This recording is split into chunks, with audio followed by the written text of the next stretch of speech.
Welcome to the Late Night Race Review.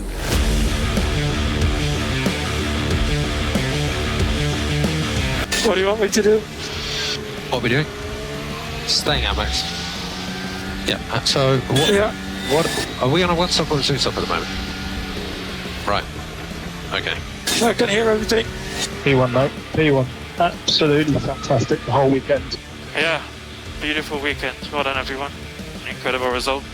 Wonderful car. Thanks for the hard work. Keep it up. We need to keep it up. Thank you, guys. We have a new championship leader. Lando Norris takes the lead at the Formula One World Championship with 4 Grand Prix to go. Don't forget to support the podcast by hitting those like, follow and subscribe buttons.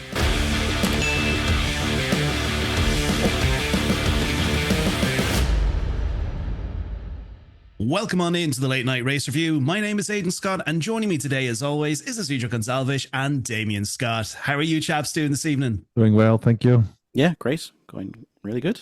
Good Grand Prix this weekend. Definitely. Good. That's good to hear.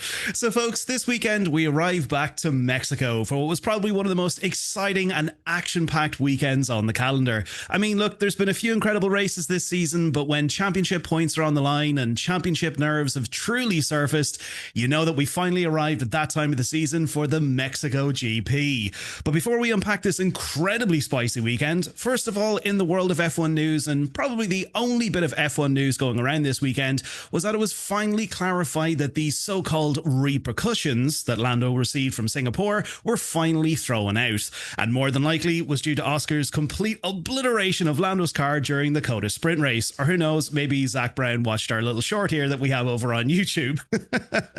This meant that going into the weekend that both drivers would be on a fair and equal playing field.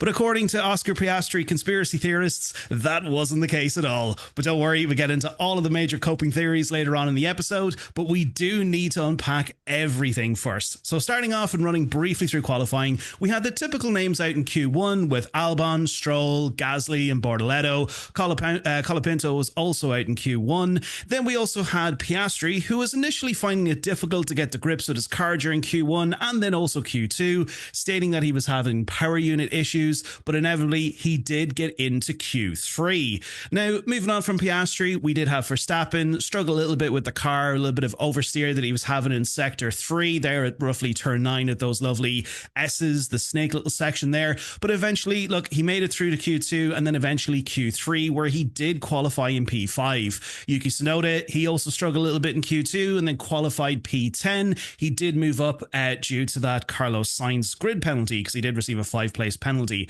Then moving on as well, we had the Racing Bulls. The Racing Bulls were definitely turning up to the races this weekend from Mexico, because with Isaac Hadjar, he had a blistering lap there with a 1 minute 16.733, which at first did have him on pole, but then also Liam Lawson was just 0.288 seconds off of Hadjar, who was actually in P1. But then Lawson, unfortunately, he was having a bit of difficulty in Q2. He was having difficulty with grip, and then inevitably he was out of Q2, where he did qualify in P15. So we had Lawson, Alonso, Hülkenberg, Ocon and Tsunoda all out in Q2. But then finally, moving on to Q3, we had Bearman, who put in a blistering lap there with a 1 minute 17.1. He actually outqualified Ocon. Pretty much he's done that now for the past 6 races. But then moving on as well, we had both Ferraris who were looking super quick. And I think they probably listened to our last week's episode, chaps, because it looks like they didn't touch the car. They were super fast, because we had Charles, who came in there with a 1 minute 15.991.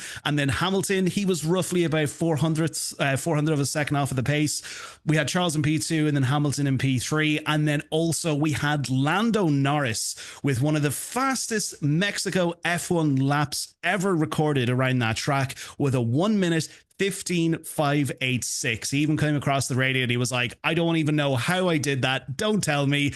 I just don't want to know. So definitely it was a very, very exciting qualifying session. But we do need to talk about the meat and bones of this entire weekend, which was the Grand Prix. Oh my God, chaps, the Grand Prix. you know, when it comes to Mexico, everyone gets excited for a Mexico GP, and especially because, you know, at Mexico, that turn one, that actual distance to get down to turn one, it's quite a long straight, and we know it always delivers some really, really great action. And of course, it did this weekend.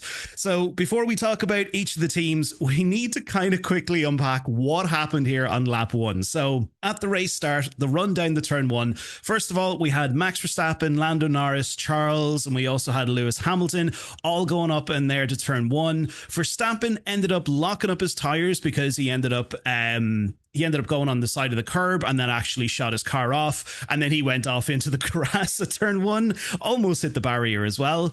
Then also we had Charles Leclerc, who was trying to avoid Lewis Hamilton, and then he ended up just going off and cutting the corner.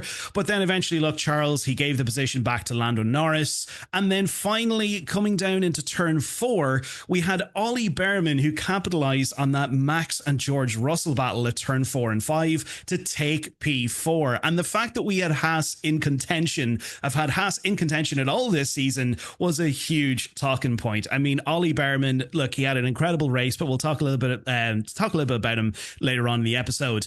Then also as well, Piastri, he dropped down to P10 during the first lap carnage. Then also as well, we had Verstappen's huge lunge on Hamilton, and then eventually Hamilton down at turn 4 there, the same pretty much turn that everyone was having difficulty with. He took to the runoff area, and from there, he was given a 10-second time penalty. Now, there was a load of controversy over this because, look, we had Charles Leclerc, who was off at turn 1, and then people were debating, should Charles have gotten a penalty? But then, you know, was it too harsh to give Hamilton a 10-second penalty? There was so much that was going on on lap 1, turn 4 and 5. There was so much going on there, but that was pretty much the race start. It was crazy. It was chaotic. We absolutely loved it. But the first team we do need to talk about here today is Mercedes. Isidro, I'm going to get your thoughts on Mercedes this weekend, because we had Russell. Now, there was two sides to Russell during this race. There was obviously the great defensive drive he was putting on against Piastri, you know, right up in there till about maybe lap 23. But then he came across the radio complaining about his tires, and then complaining that he should be ahead of Kimi to swap the positions. He was having arguments with his radio engineer or his engineer across the radio. But then eventually they did swap the cars. George, he had a little bit of good pace, but he just couldn't catch up to Bearman in P4. He came across the radio stating, we have a McLaren behind us and a Haas in front. We have a chance for a podium. Isidro, overall, the whole thing that happened there with Mercedes this weekend, because, you know, we had Kimi, the cars were swapped there. I think it was lap 42.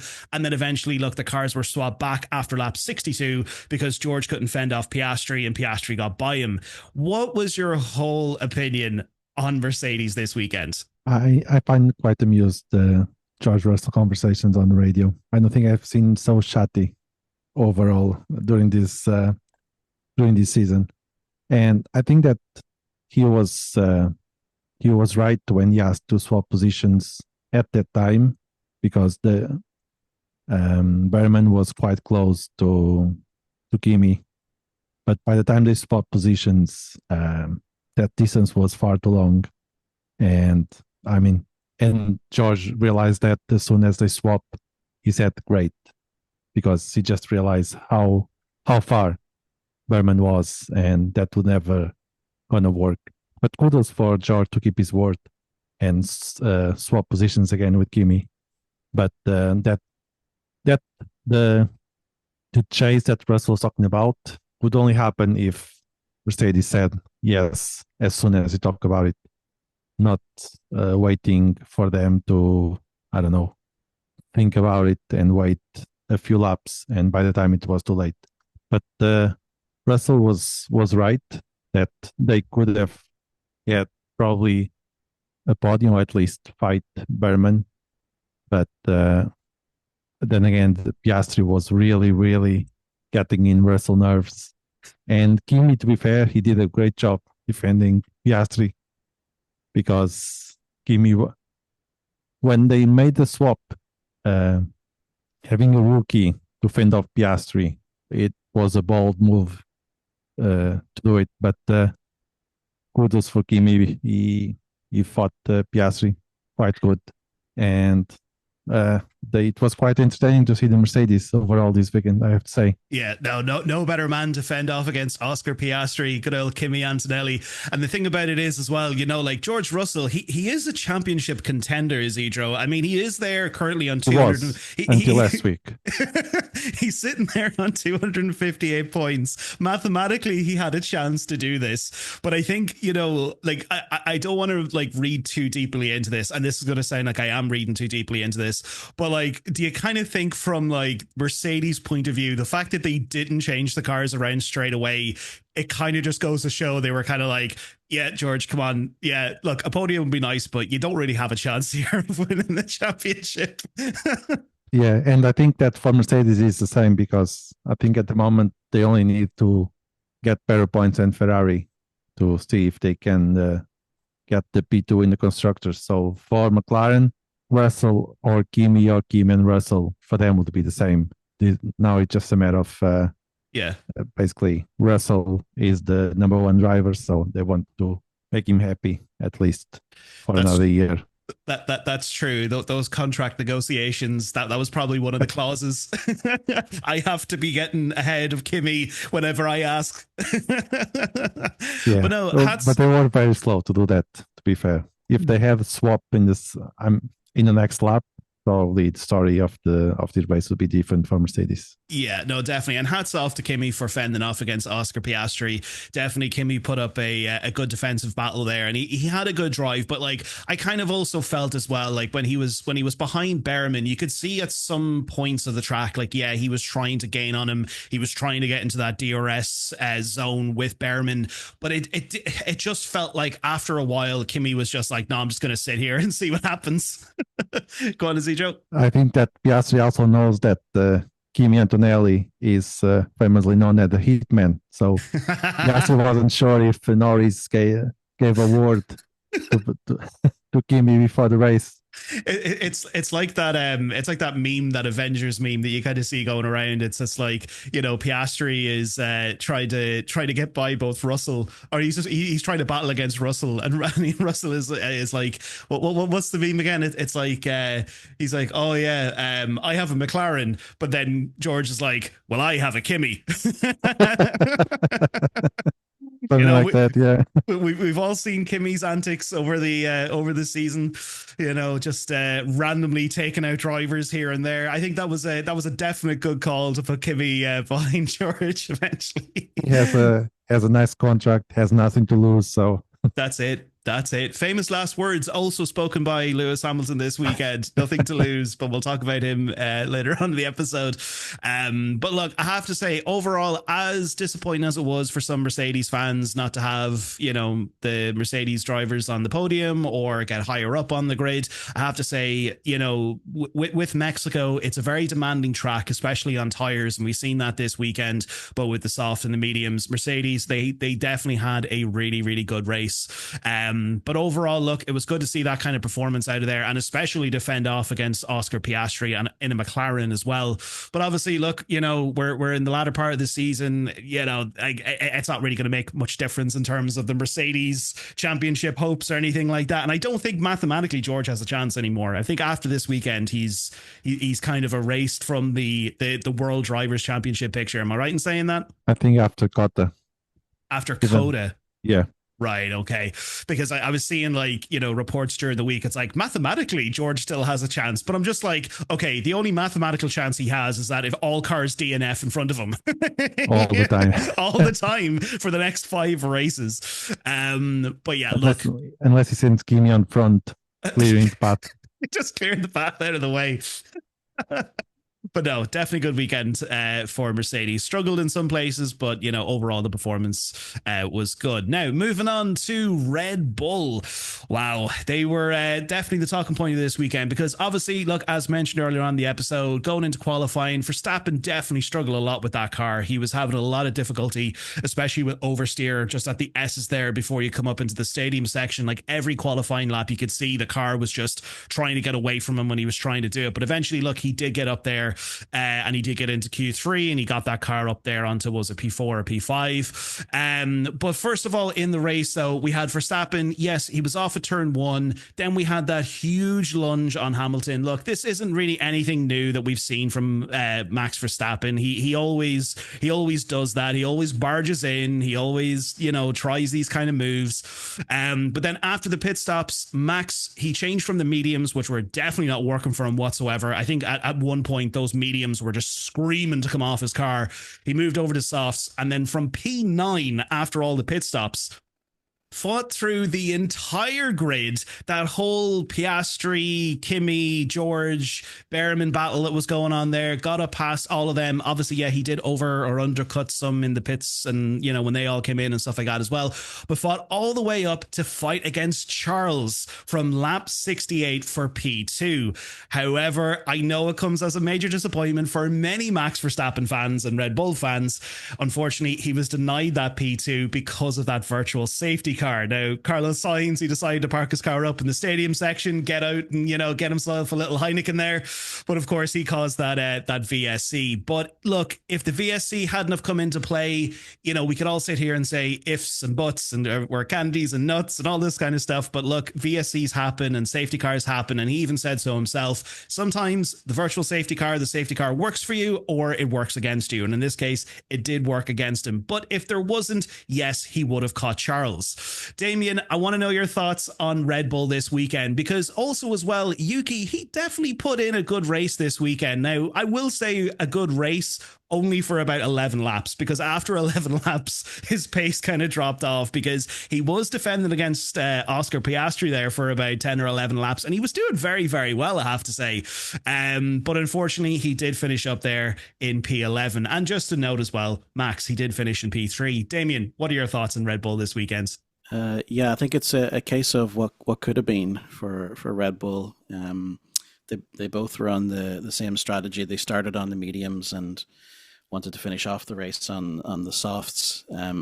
Looking back, a bit of hindsight, probably not the way to go. I think we saw the teams that started off on the softs had the better strategy. And as you're saying there, yeah, those mediums were screaming after a while to get taken off those cars. Those drivers weren't too happy, but you have to run them at one point or another in this race. But yeah, I think starting on the softs was the way to go.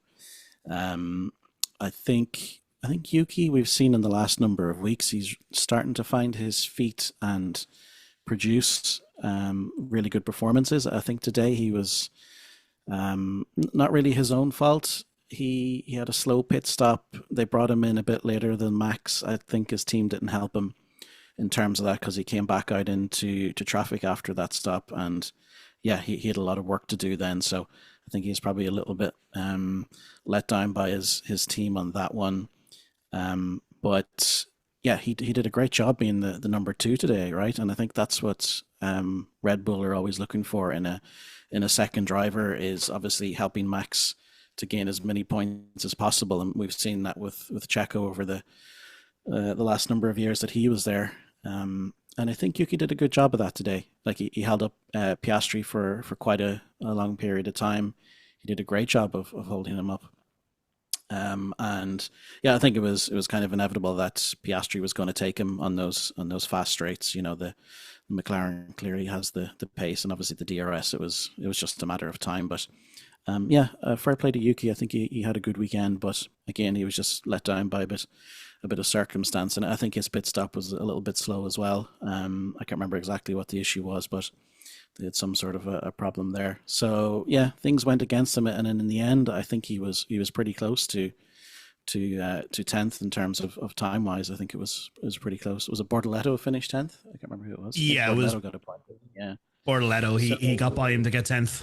Yeah, he was 2/300ths of a second or something. Yeah, so he was quite close to bringing home a point. So yeah, fair play to Yuki. I think he's starting to put his hand up to be that second driver. If he gets it is another thing. I think it was the FP1. We had 9 rookies going for the FP1. I think they had a lot of slots to finish before the end of the season, and went, all right, we better do this. But the other chap from the F2. He took the seat, Arvid Lindblad, and he had a pretty good outing. So that puts a little bit more pressure on Yuki this weekend, and I think he kind of had to try and prove that. So hard to know where the thought process of Red Bull is, but I think Yuki is starting to show his capabilities. Like, he wasn't that far behind Max in terms of pace, but this is the course, of course, in Mexico, that there's not much time between the drivers. It's a pretty close track. So but yeah, I haven't talked about Max yet. Yeah, I was about to say that the whole battle there, that was like the main talking point of that. Well, not the main talking point, but that was probably the most exciting part of that race. Catching up to Charles, just like every lap, just like inching all those seconds out of Charles' time. That was so exciting. It was classic Max Verstappen comeback. What was the race? Was it Brazil last year? He was down like in 20th or something and came back up the top. Yeah, that was it. Yeah, it was like that again. I was like, here he goes. Here's Speed Racer. Do you remember that cartoon back in the day? Speed Racer. Yeah, Speed Racer. Yeah. It was kind of like that. I was like, come on, Max, you can do it. It was great to see him turn up through that. I think, was it 23 seconds that Lando was ahead at one stage when he was just cruising out ahead. So obviously they had to do a little bit of from the pit wall in terms of strategy. There was a lot of thinking going on in terms, right, to do one or two stops, and of course we heard the the radio call from JP or GP, his race director, where he hit his finger on the wrong button. I don't think they knew what strategy they were on at all, Damien. Well, I think that, and this is why I really enjoyed this race overall, that there was the strategy was changing every lap, so that as the data was coming in, most teams, I think, were going between, right, do we one stop this or we to do a two stop on it, and whatever data they could get their hands on, it was being processed in real time. And I think they go out in their mind with the strategy, but it was clearly changing pretty rapidly. So we got a little sneak peek into the back chat that goes between the wall and the guys back at the factory or the trailer behind the pit stops where the strategy folks are. Or according to GP, a lack thereof, because he had no idea. He was like, what strategy are we on? What are we doing? One stop? Or what are we doing? Max is like, I can hear you all. Yeah.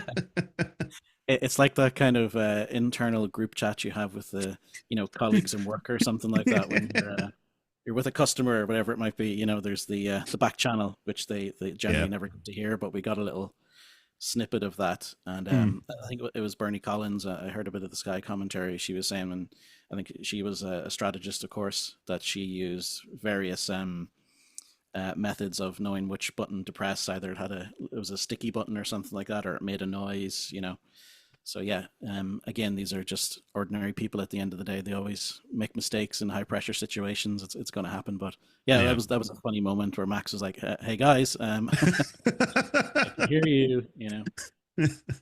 But it was classic Verstappen. I was like, he's going to do this. He's going to do this. It was like 3-4 laps left. I was like, right, it's coming down, and then I don't know what. It was just a terrible decision to put that VSC out there. Like, clearly Sainz was down behind the barrier.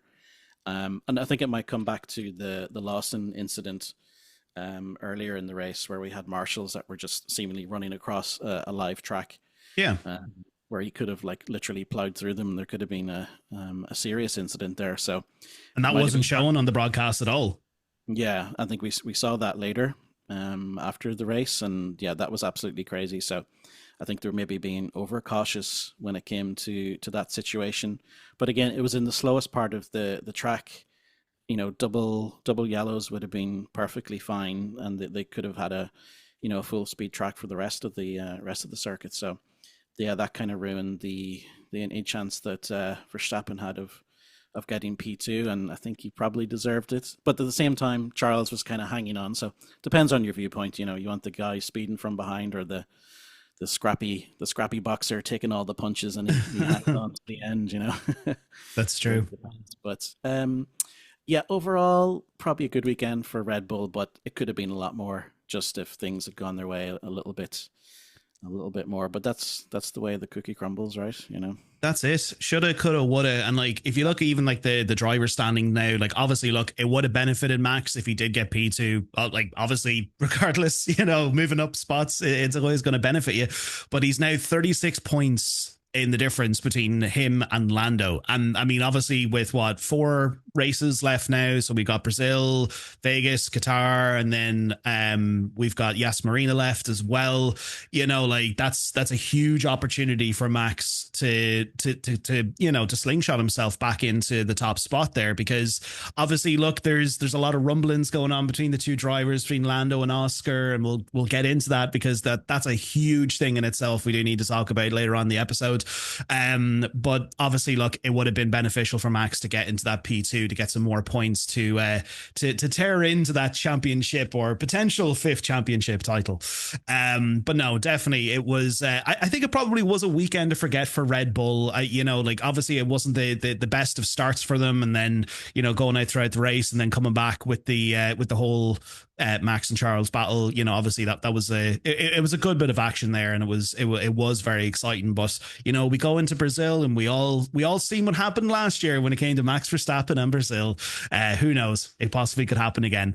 But moving on from Red Bull, a team we probably haven't really touched on for a very long time, but I think it was very obvious that we were going to talk about them today, and I think a lot of people agree with what everyone says about this particular driver, Ollie Bearman from Haas. Isidro, we do need to talk about Haas this weekend, because Ollie Bearman, that was an incredible drive, probably one of the best drives of his entire career, getting in there to P4, capitalizing on that Max and George battle at turn 4 or turn 5, I think it was, there on lap 1. He just did the switch back there, got ahead of them, and then he fought extremely well during the majority of that race to hold off the likes of George Russell and Kimi Antonelli. And then, of course, you know, obviously he did react to the whole pit stop call with George and Kimi, and he came in, and then eventually he ended up down in P4, but then holding off against Oscar Piastri. And then I think obviously, you know, when it comes to the VSC, I think that really did save his race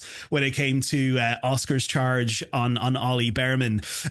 But I have to say, though, an absolute superb performance by Ollie Bearman. And then also as well, we had Ocon. I know obviously he didn't really get some, you know, he didn't really get any sort of talking points this weekend, especially on the broadcast, but he did manage to claim some points. He did finish up there in P9. And then, of course, Ollie Bearman did finish in P4. And look, I was screaming at the TV. I was like, come on, Ollie, you can do this. P3, let's get a podium here. That would have been the first ever podium for Haas since they joined F1 back in 2015. Almost 10 years, 9 or 10 years since they joined the sport, and they could have got their first ever podium. That would have been crazy. And I think that would have been a huge step up for the team going into the next set of regulations. But look, Isidro, what were your thoughts on Haas this weekend, especially Ollie Bearman? Just give it to me. What did you think about Haas? I think Bearman should start some sort of motto like Max, he's unleashed lion. We could do unleash the bear. Unleash the bear. I love it. But I think Ollie did a great job, considering it's his first season driving an F1 full time. It was a great drive, and if it wasn't for Max and Leclerc being in front of him, I think we could see a podium in this race.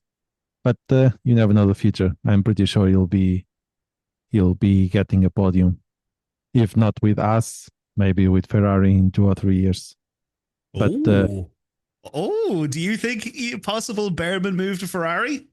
Well, Lewis will not stay there forever, so I'm pretty sure once Lewis decides to leave Ferrari, Bearman is probably the best option, unless Leclerc decides to cut. But I think it's too late for Leclerc. He's already locked in. He is literally industrial superglued to Ferrari. He just cannot escape. Yeah, I think it's a bit too late for Clerc. And Ocon, he doesn't get enough credit, but he did a great job defending the best possible. Everyone to give Ollie the best opportunity to get more points. So I think, yeah, it was a good weekend for Haas. Almost another rookie in the podium this year. But well, we still have a few more races. Let's see if we can get the bear in the podium. That's true. We want to get that bear up there, the bear and the lion, and who else goes by an animal term? I don't know if there's somebody else on the grid.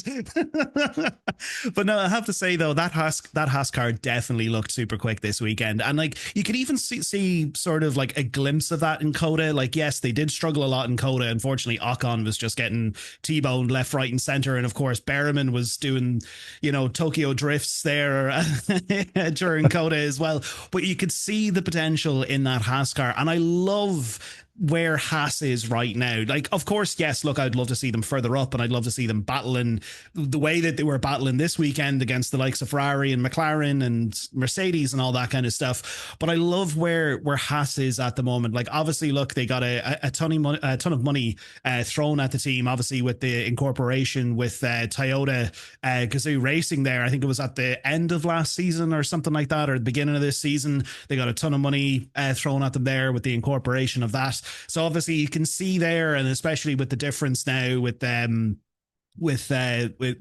Gunther, who is now gone, obviously with the change in personnel there, you can really see like how far the team is going now. Like, I don't want to say Gunther was the problem. We all love Gunther. We all miss Gunther. We'd love to have him back.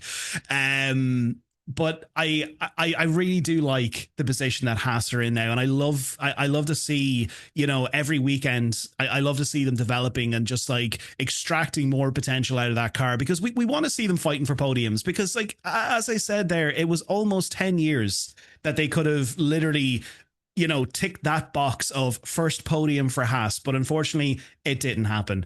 But who knows? As you said, look, there's 4 races left in the season. There's always a chance for Ollie Bearman, or who knows, even Ocon. Like, I mean, we seen it last year in Brazil. Ocon was on the podium with Alpine, and we didn't see that coming whatsoever. So you never know.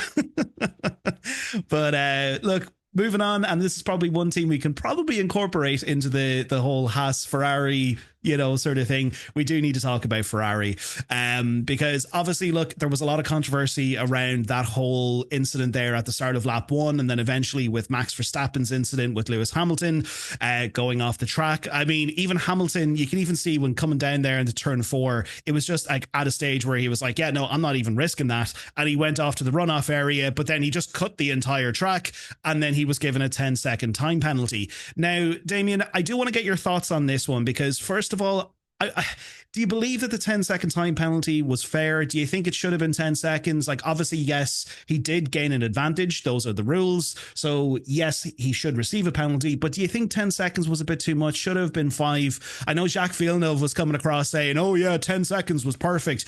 Totally deserved it. But then we also seen, was it Jamie Chadwick? Was the other commentators, she said that she was like, no, I think maybe it should have been 5. And the same thing with Charles, he should have received 1.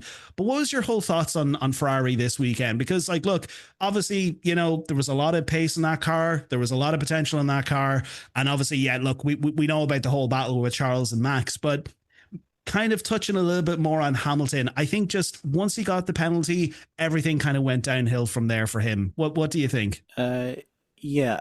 To go to your first point, I think it was a little bit harsh. Penalty for sure. When I first saw it, I thought like, okay, right, just let Max either, overtake you or close the gap a little bit more. He definitely gained an advantage. That's for sure. Probably 2 or 3 second advantage, I would say. So perhaps the 5 might have been a bit more apt. And it killed his race pretty much, didn't it? On the other hand, the runoff area, the kind of the tarmac that they had to get back onto to get back onto the track looked like a little bicycle path or something. It looked really, really thin and windy, and I was like, that can't be the slingshot back into the it was the track. And even him, he was like, it was a little bit slippy. There was a bit of, I don't know, he said sand or dirt or something there, so he couldn't get the grip, and that's why he had to cut it. But when he got down there, yeah, he cut across the grass. So it was probably the safest thing to do. But I think at the same time, his pit crew should have been like, all right, let's review this. Should we just let him give back the time now on the track, because we're going to get a penalty for that? So I don't think they advised him too well. on that as well. So, yeah, if I was sitting on the pit wall, I would have been right. Okay, close the gap down a little bit, let them get that time back, or give the place, and that would have given him then a better platform to to mount to for the rest of the race. He could have got past Max or whoever was going to go ahead of him. So, yeah, a little bit of the Ferrari clown show peeking its head up this weekend, but we got the clowns this weekend.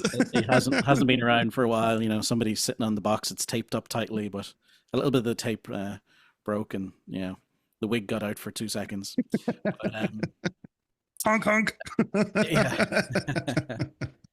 It would be very funny if the cars actually had clown horns. And then it's just like when they're packing up and they're heading out to go from Mexico, they like all of the Ferrari pit crew, they all just get into this tiny little like Volkswagen Beetle little tiny car and they just drive off.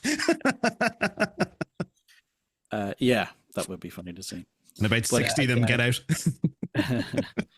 But I think Ferrari had the beginnings of a strong weekend. Like their qualifying was brilliant, and obviously they ended up getting a podium place two races back to back. It's the first time we've seen that in quite a while. Maybe earlier in the season they got a couple, but yeah, last week at Coda we saw a good performance, and as you said, I think they just stuck tires on it and drove it down to Mexico City from Austin. Don't touch a thing in that car. I think they took our advice on that one. Mm-hmm. But yeah, I was impressed with them in qualifying. There was a while there I thought maybe they were going to get pole. But yeah, it's good to see particularly Hamilton back in amongst things, because he was going off the deep end there for a while. I think he was. Yeah. And obviously his dog passed away there a few weeks ago, which is obviously for any pet lover it's a big thing, and I think for Hamilton it was clearly a big thing. So I don't know if he's gained some strength from that or some perspective or whatever, but yeah, he seems to be a different driver in the past couple of weeks.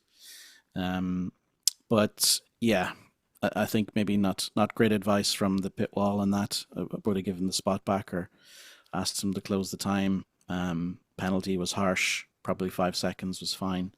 But he came out and he got back on with it. And he tried his best to try and recuperate that time. But yeah, in Mexico, where things are generally quite tight, 10 seconds is a lot to make back. But yeah, he got in the points, so they all matter at this stage. Whether he finished 8th, and yeah, 4 points added for the team. So yeah, Ferrari improving though, which is good to see. Yeah, do you know what? It's weird to even I know I said it last weekend that it's been difficult to kind of talk about Ferrari in a positive way this season, because there's been a lot of blunders, there's been a lot of mishaps, there's been a lot of complaining from Hamilton and complaining from Charles. It's just been really difficult because right now, coming out of Mexico, this now means that Ferrari have now gotten back into second position from Mercedes in the Drivers' Championship. Now I know, look, obviously, not the Drivers' Championship, sorry, the Constructors. Now, I know the Constructors is all wrapped up and we know McLaren, they're Constructors champions, but obviously it still matters for the remaining 9 other teams, because depending on where you finish in the Constructors, that's the amount of money that you're going to get in the prize pool by the end of the season. So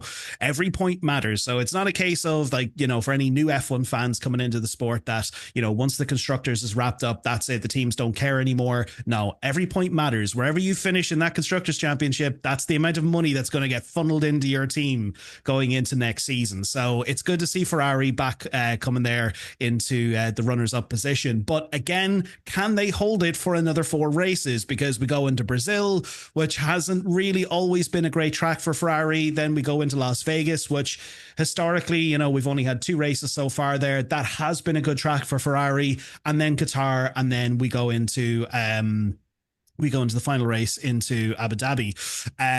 But yeah, look, it's good to see them back in second place, but can they hold it in there? There's only a point in the difference between Ferrari and Mercedes, so it's going to be an interesting one there. But we do need to move on. Pretty much, I left the best for last, because we do need to talk about McLaren. Both Damien and Isidro, I'm getting your thoughts on this one, because there's a few things we need to unpack from this.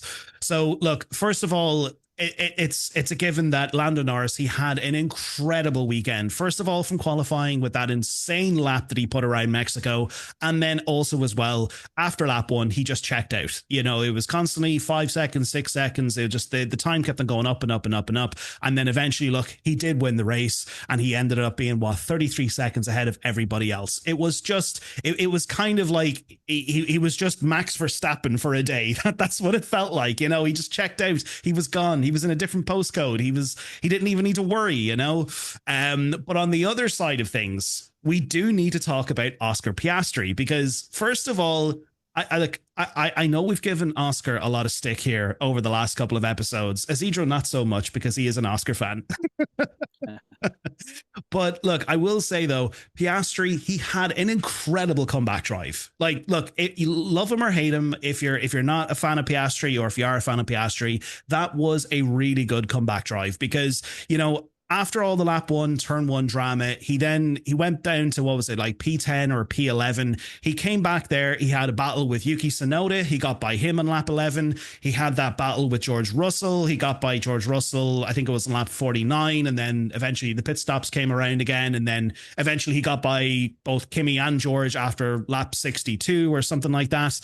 And then eventually, look, we had that almost battle with Ollie Bearman where he could have potentially taken P4, but because of the VSC, look, that kind of saved Bearman's ass a little bit there, because Piastri was definitely on the charge to claim that P4. But everything this weekend, going into this weekend, seemed to be against him. You know, like he couldn't really get to grips with the car. He was having a lot of difficulty in qualifying, even trying to get it into Q2, and then, you know, put down a really good lap time in Q3. But then, like, he qualified, I think it was P7. Like, I know realistically it was P8, but because of the signs penalty, he moved up to P7.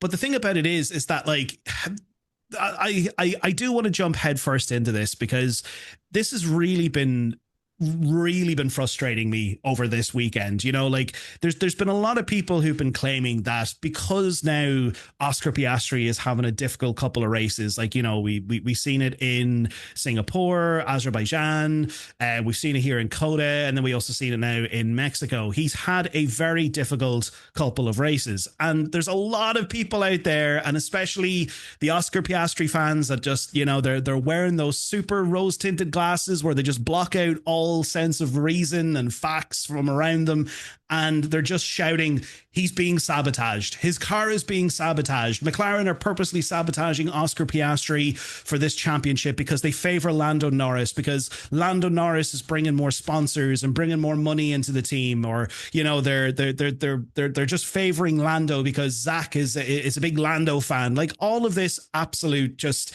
it's just utter nonsense. You know, like it's in the realms of the same thing as, you know, Santa Claus, the Easter Bunny, and the Tooth Fairy are all real. That's the same kind of logic that is. You know, the fact that they think that they'd be going out of the way to, like, purposely sabotage Oscar Piastri's car, put the guy in risk, you know, like a risk of something happening to him with the car, is just absolute utter nonsense. Because finally, when we move on to the last point about this, when Lando finished the race, he came back around, you know, we had him, Charles, and Verstappen. They all got out of the car. And then, of course, you know, the driver debrief during his interview, the Mexican crowd were just nothing but boos for Lando Norris.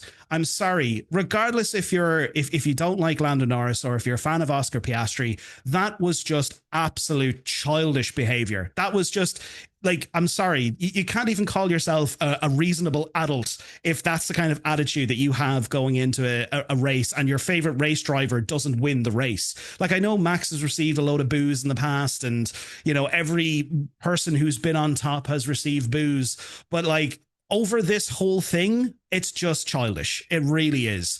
But Damien, first of all, your thoughts on this whole situation.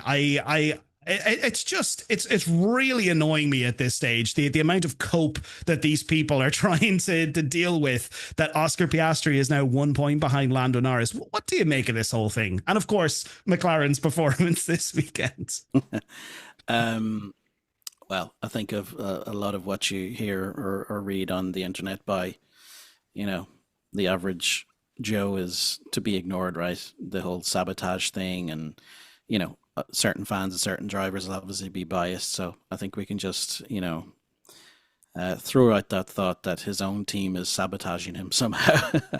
Like, it's absolutely ridiculous. They still have two drivers going for the championship. Either of them can win it, so they have to give them both the best platform to do that, right? So, there's always going to be people saying stupid shit. So I think we can knock that one on the head. It's going to be there. But is there ever any truth behind it? Absolutely not. No, I don't think any professional motor racing organization would, sabotage one of their cars in one way or another. That's just ridiculous.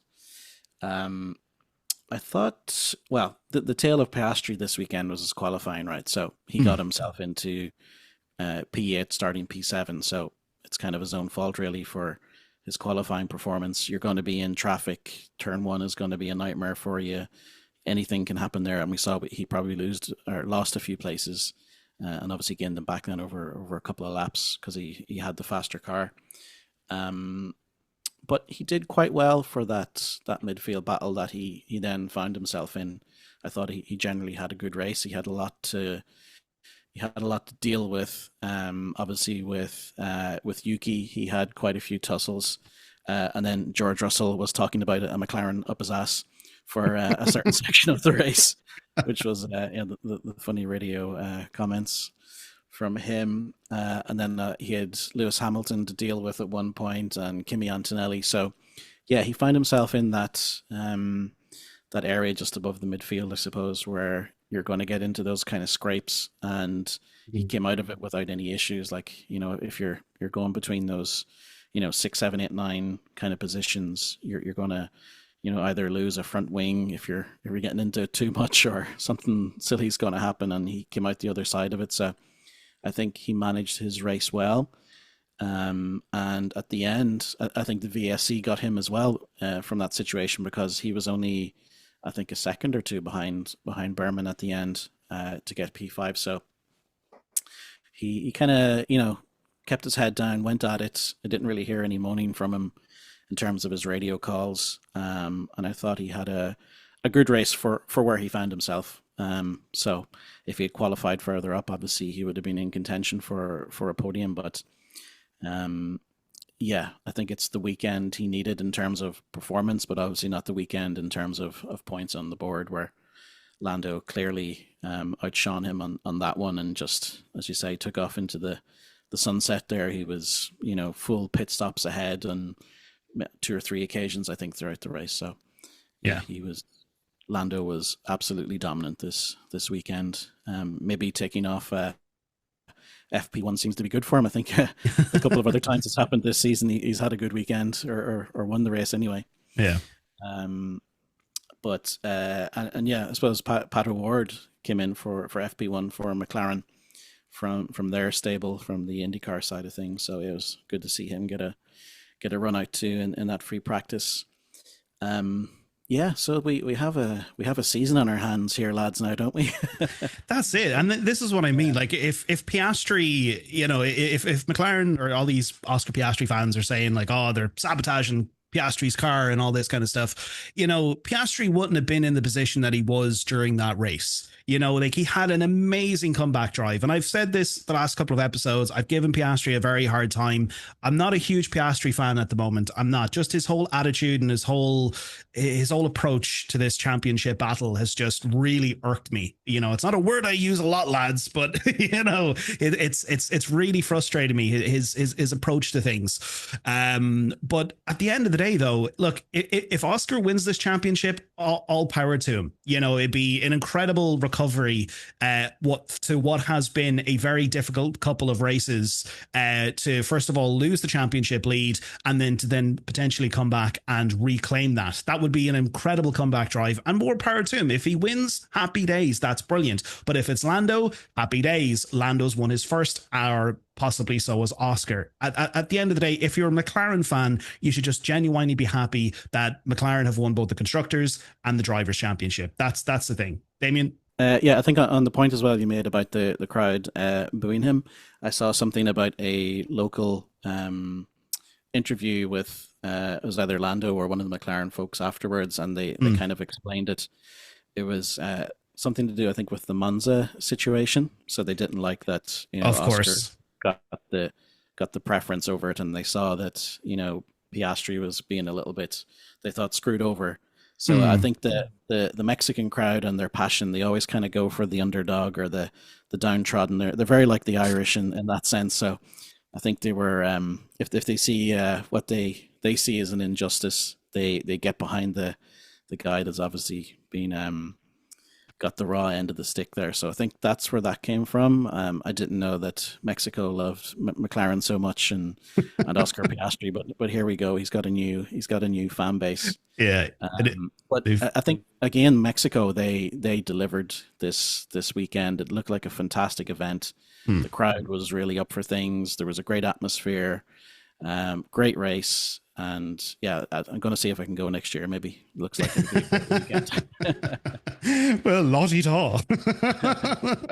No, definitely do. And Isidro, your thoughts? We haven't heard from you in a couple of minutes here. What are your thoughts on the whole McLaren situation? Yeah, and I know, again, look, you're more of an Oscar fan than you are of a Lando fan, but again, did you think that was fair though? All that booing going on at the end there, and what are your overall thoughts on McLaren this weekend? Booing is never good either. No matter how passionate you are about this, they should not be booing Lando. And to be fair, Lando was not very happy winning this race, because in the previous wins, he always screams he's really happy on the microphone. And he finished first, and he was just as happy as someone just to receive a brick for Christmas or something, because he was just saying, "Oh, great job, great work, team," and no happiness. It was just like it was not important for him. He just got the lead in the championship. He won the race in Mexico, but there was no joy in his voice on that. But just real quick though, do you think that's more so because I know he came out of the car and he said in the interview, he was like, "Oh, I just block all of this out." But do you think, like, going into every weekend, look, these drivers, they read social media posts, they look and see what's online, they listen to what's going on. Do you kind of think it's a little bit of that sort of getting to him, that he knew more than likely, he was like, "Look, if I win this is the kind of shit that I'm going to be getting"? Like, what was it, that sort of thing? Like, and to be honest as well, he probably even seen it around the track. He probably heard it around the track. He heard it quite well when he got into the stadium, but do you kind of think that it's maybe partially some of that coming into play there, why he wasn't overly happy? Yeah, I think he is quite aware of what's happening on social media and the kind of hate that he's getting, and not his fault. This is basically McLaren's and the bio rules, but at the end of the day, he's the one that gets all the hate by just following orders. Now, you could say that he could be like Max Verstappen and say, "No, there's no, I don't do this, I don't do that." And Piastri would most likely follow the same thing. So the drivers also have a say on this. I don't think Hamilton, for instance, would tolerate this. Max for sure would say no. So, but that's a different story. On the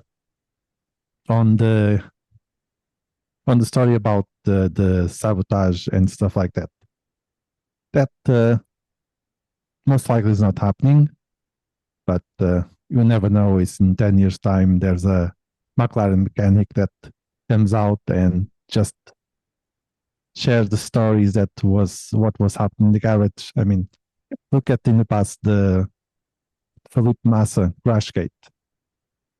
Yeah. Never knew until recently what was going on, and that everyone was aware, and there was nothing. So we never know, but I'm pretty sure that. But then again, McLaren win the constructors championship already.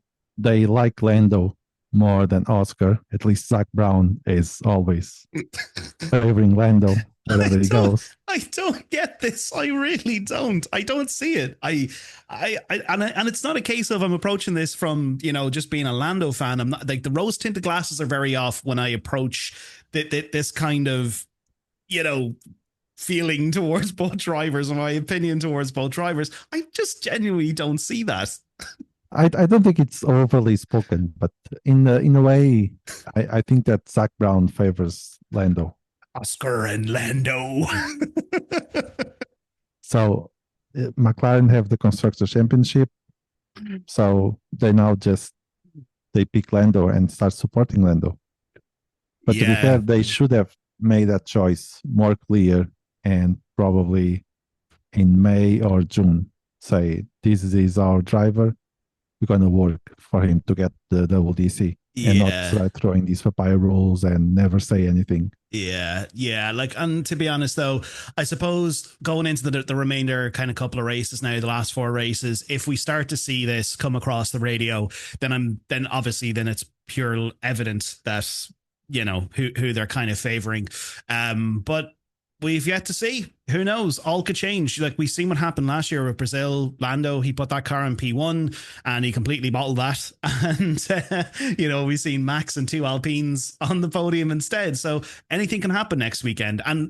Look, I really hope, I do like wet races, but I really hope Brazil is a dry race. I really do, because I love Brazil. I love that track. It's so iconic, but I love just dry races at Brazil. So hopefully we see some really close action there and not this whole, you know, wet fucking cars spinning all around the place. Lance Stroll halfway across, you know, Sao Paulo somewhere with his Aston Martin.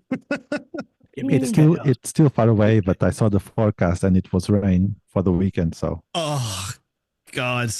Well, look, you know, but there you go. That could completely blow over or blow up the championship and blow it open for the likes of Max and Piastri to come back and possibly claim P1. Who knows? It's all to play for. We've got 4 races left, and this is what we want. We want close racing. We just don't want to have one driver at the very top for the entirety of the season. That's what makes the sport boring. You know, that's why we have a lot of drop off with fans who just don't watch after a while, because Max Verstappen is winning every single race every weekend, or Lewis Hamilton is winning every single race. We want this kind of stuff, and we should encourage this kind of stuff. And we should, you know, when it comes to the whole booing thing, I mean, that just should be completely discouraged. You know, yes, you have a favorite driver, but at least, you know, they're within the same team. And if your driver doesn't win, so be it. That's racing. He always has another chance to come back and do it again. But yeah, look, we could go on and talk about this for ages. And of course, more than likely, it'll probably be a hot talking point in Brazil. We'll be talking about it again. But we do need to move on. Folks, that was the Mexico GP. It was incredibly exciting. It was action-packed. It was absolutely brilliant. And I hope you enjoyed our lovely breakdown of the entire weekend. But we do have to wrap this up with our top 10. So the top 10 for the that hasn't come yet. The Mexico GP was Lando Norris in P1, Charles Leclerc in P2, Max Verstappen in P3, Ollie Bearman in P4, Oscar Piastri in P5, Kimi Antonelli and George Russell in P6 and 7, Lewis Hamilton in P8, Esteban Ocon in P9, and then finally wrapping up your top 10 was Gabriel Bortoleto, claiming a point there for Kick Sauber. And then, of course, we did have a couple of DNFs during the race. We had Lawson, who was out on lap 1. He had an incident. I think there was something happened to his front wing or possible floor damage. He was our first retiree. We then had Hulkenberg, who retired, who had, I think it was power unit issues that he was experiencing. Then Alonso was DNF'd as well. He experienced the same thing, power unit issues. And then finally, we had that Sainz DNF on lap 70, which caused the VSC. So we had 4 retirees during that race. Moving on to our next segment, folks, our driver of the day, our dick of the day, and our loser of the day. Damien, who was your DDL? Yeah, it has to be Bearman for driver of the day. That was a fantastic performance by him and the Haas team to get 2 drivers in the top 10. Fantastic for Haas, as you were saying earlier there. And yeah, Bearman, he's starting to pull out these performances. I think he's got into the top 10 in qualifying the last few races. He's starting to pick up points regularly. Like that was a fantastic drive. From when he got into that P4, P5 position, whatever he was in, he looked pretty comfortable like the whole race. So it was a very mature drive by him, and yeah, definitely driver of the day. Dick of the day, yeah, I think I have to go with the Piastri / Mexico City fans and their booing of Lando. Crowd interaction is nice to see, and it's nice to see them get into the spirit. But as you said, I didn't like the the booing aspect. And loser of the day for me was Sainz and Williams. They had a lot of potential this weekend. P7 in qualifying for Carlos. Obviously, he had his 5th place grid penalty from last race, which pushed him down to 12th, unfortunately. But he had that incident very early on with Lawson, which I think put Lawson out in the end as well. And he got a couple of pit lane speed infractions, which was caused by that crash with Lawson. I think it knocked out his sensors. So I think he got 2 penalties for that. Was it 1 or 2? I'm not sure. I think it was 2. Yeah. It was 2, right? Yeah, because it happened again. I was like, what's going on? Yeah, obviously then, he didn't know what speed he was doing once he hit the pit lane. And it was obviously then he DNFs at the end. I think he spun in that section. I'm not sure what the actual issue was, but yeah. And then what do you call him? Albon couldn't get into the race at all, really. He kind of pulled back well, though. I think he finished 12th in the end, but he just didn't have the pace to get near the top 10, really. So yeah, another what could have been weekend for Williams, and yeah, hopefully they can get back into it for Brazil. Good old smooth operator. Getting nothing but penalties left, right, and centre over the last couple of weeks. Who knows? Maybe going into Brazil, he mightn't get any penalties.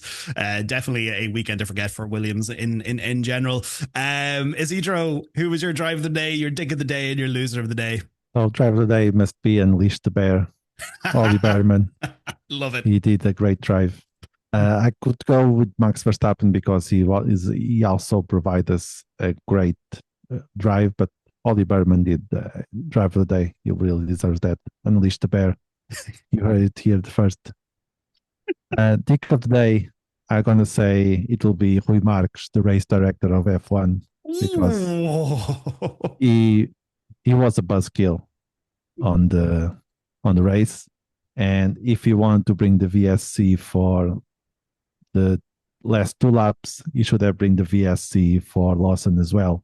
So, I mean, you can choose your battles. I don't like that 2 measures. So, if you bring the VSC for Sainz, that was well parked, you should have bring the VSC for Lawson as well. So, for me, he's the dick of the day.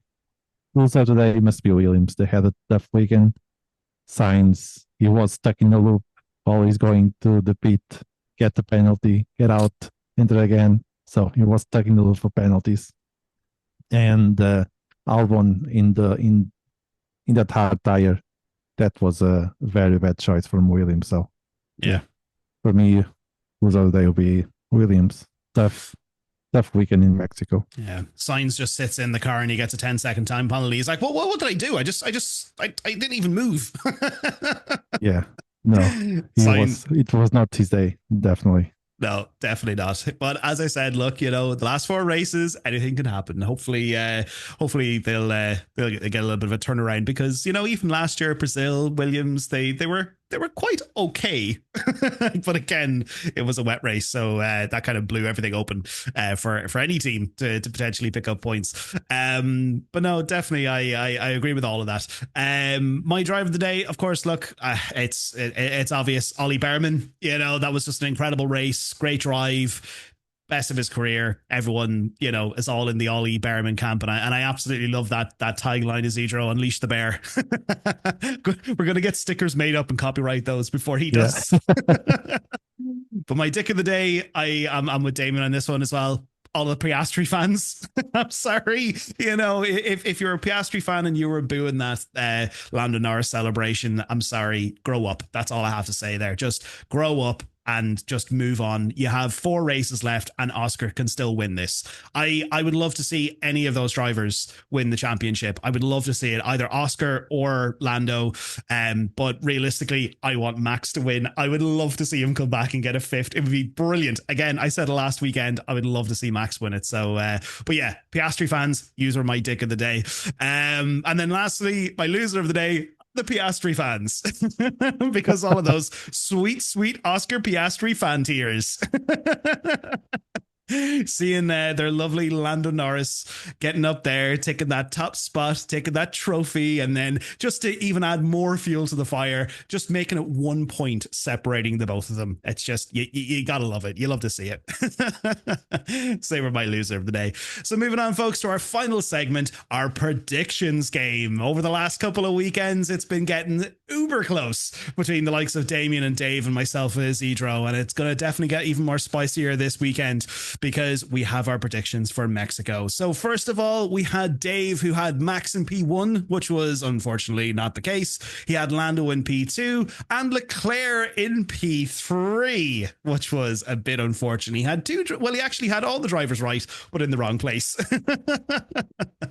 Then he also had Bearman outside the top 10 and then Antonelli inside the top 10. So he did pick up a point for that there. Isidro, what were your predictions? I had Max P1, Norris P2, and Piastri P3. Yeah, not good.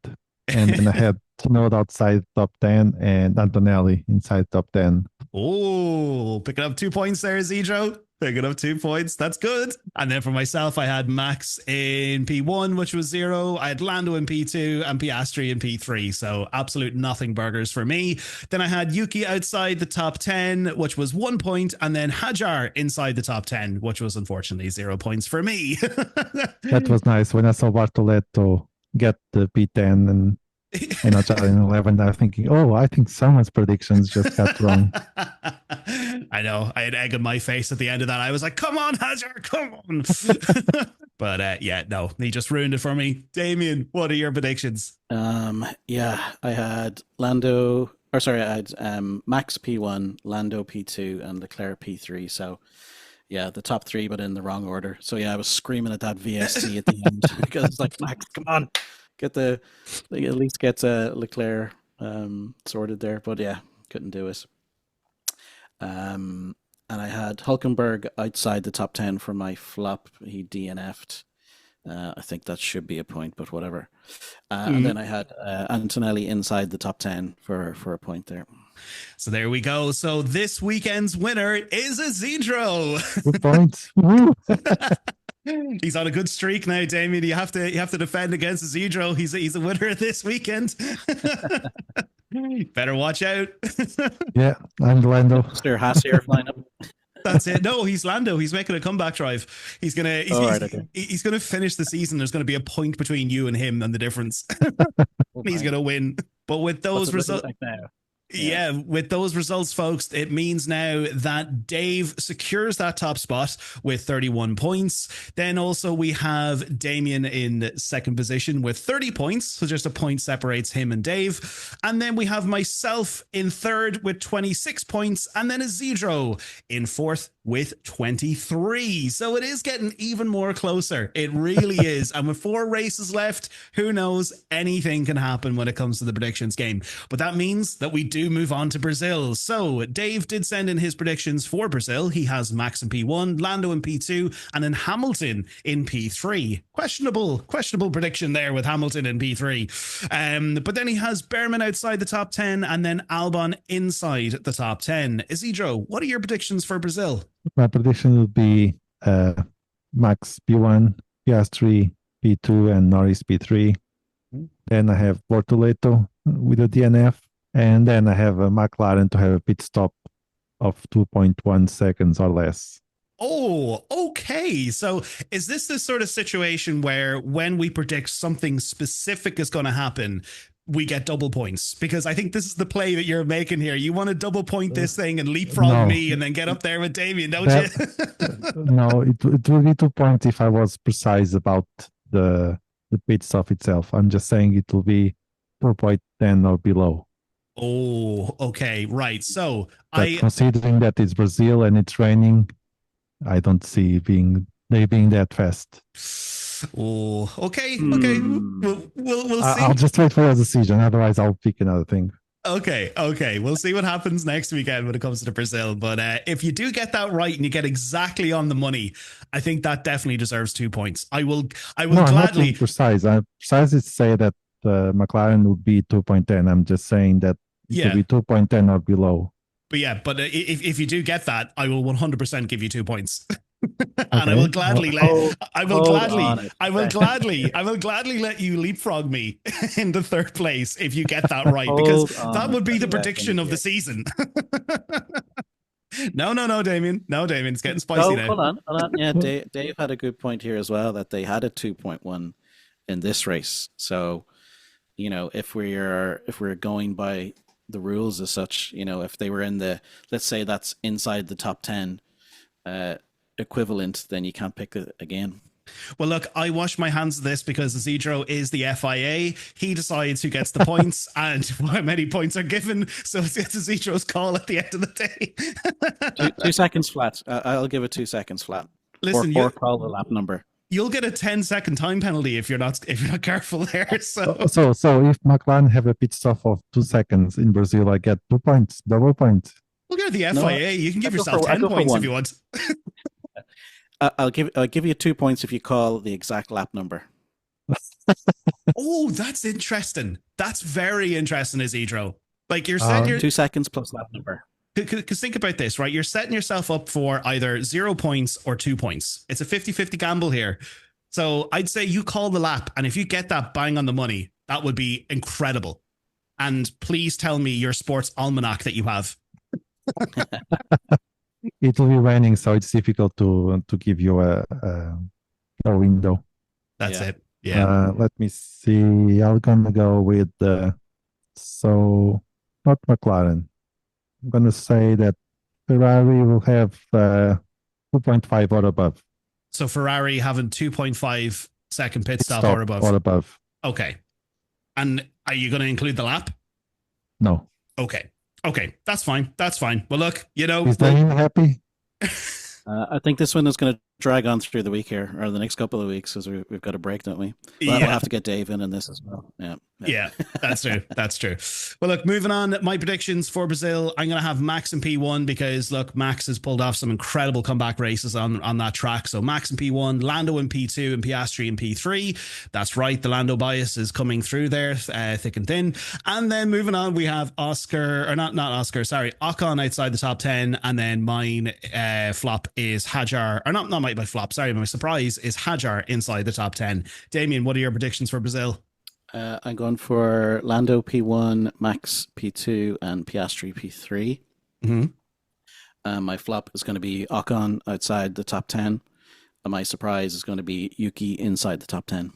Ooh, interesting. Very, very interesting. Well, look, it's all to play for, just like that Drivers' Championship, chaps. It's all to play for. Who knows? We could have Isidro leapfrogging all of us here next weekend for the Brazil GP. It is next weekend, isn't it, Brazil? Or is it the weekend after?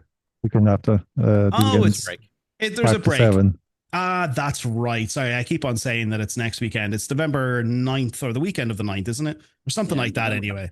Yeah. Got a couple of weeks. We got a little bit of a break here anyway. But yeah, look, it's all to play for. Going to be very interesting. Definitely getting very spicy there in the predictions.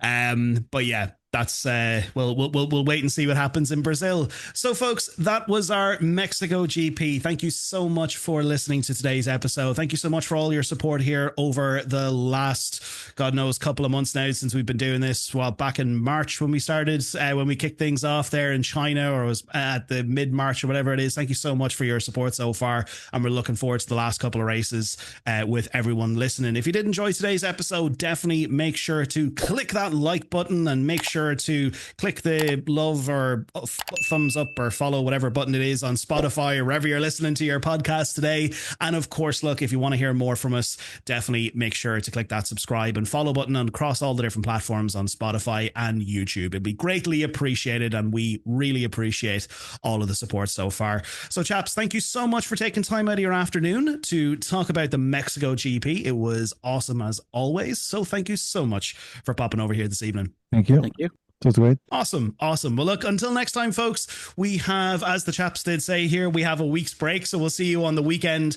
of November 9th for the Brazilian GP. Adios.